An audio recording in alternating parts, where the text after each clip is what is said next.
The ending of Sinners is one of those beautiful, brutal puzzles that stays with you.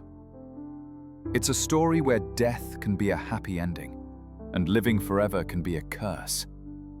The fates of Smoke, Annie, and Stack aren't clean-cut tragedies or triumphs.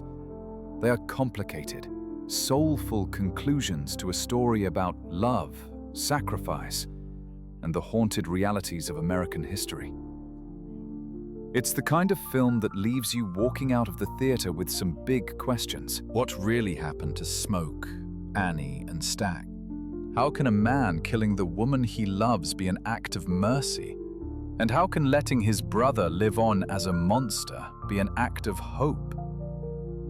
The ending of Sinners is a masterpiece of contradiction. And today, we're going to piece together what really happened to Smoke, Annie, and Stack, and uncover the profound meaning behind it all. So, to really get what's going on, we first have to talk about that absolute bloodbath at the climax. The juke joint, which was supposed to be this beacon of black freedom and business, turns into a slaughterhouse. The Irish vampire Remick and his new recruits lay siege, turning people we've come to love into creatures of the night. In the middle of all the chaos, Stack, freshly turned, bites Annie. Just as the sun comes up, Smoke and the young bluesman Sammy manage to take out the vampires, who all burn in the morning light. But it's not over. Smoke stays behind, knowing the Ku Klux Klan is on its way to torch the place. He takes them all down in a final gunfight, but is fatally wounded in the process. This single night spins our three main characters into three completely different destinies. First up, we have to talk about Smoke and Annie's ending, which is just heartbreaking, but also strangely hopeful. After Annie is bitten, Smoke makes an impossible choice. He kills her to stop the transformation, keeping a promise that they would never become those monsters. It's a devastating moment that comes from a place of deep, true love. Smoke himself doesn't last much longer. As he lies dying from his wounds, he has a vision. He sees Annie, not as a vampire, but as a peaceful spirit, holding the baby daughter they had lost years before. This isn't just some dying dream. It's their reunion in the ancestral realm. They're finally escaping a world that was nothing but pain, racism, and loss, and finding their peace together. In interviews, director Ryan Coogler has talked about how this ending felt essential to Smoke's journey. He was a man haunted by his past, but more than anything, he was a father and a husband. His death wasn't just an end, it was his redemption, the one thing that allowed him to finally be with the family he lost. Alright, so what about Stack? He makes it out, but can you really call it living? After getting turned, he escapes the sunrise that destroyed the other vampires. His fate is a mystery until we hit that brilliant post-credits scene. We jump forward to 1992. A much older Sammy, now a famous blues musician, is playing in his Chicago bar. And who walks in? Stack and Mary, looking exactly as they did in 1932. Stack explains that Smoke let him go.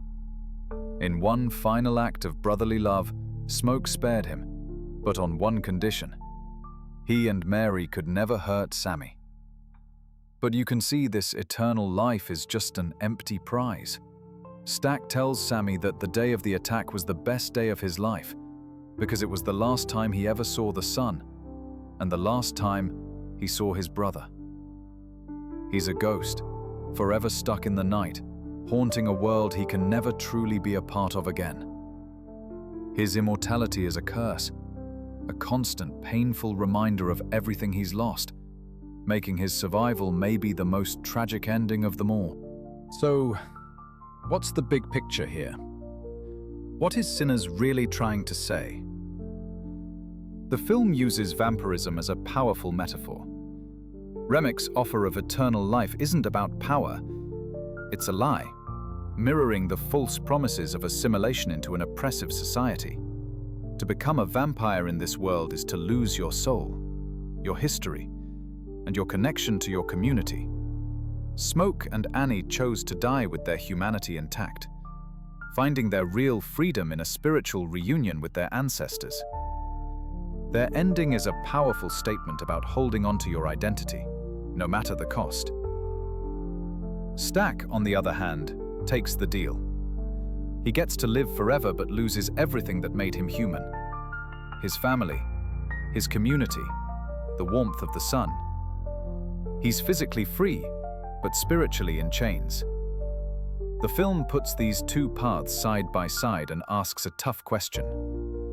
What is the real price of survival? The ending of Sinners really makes you question what a happy ending even means. For Smoke and Annie, it was finding peace and each other in a place beyond all the pain. For Stack, it's a lonely, endless night, a survival that feels a lot more like a punishment. Ryan Coogler created something special here, a film that's less about monsters with fangs and more about the enduring strength of family, identity, and what it truly means to be free. But that's my take. What do you think? Was Smoke's death a victory? Is Stack's survival a tragedy? Drop your theories down in the comments below. And if you like this breakdown, do me a favor and hit that like and subscribe button for more deep dives into the movies you love. Thanks for watching.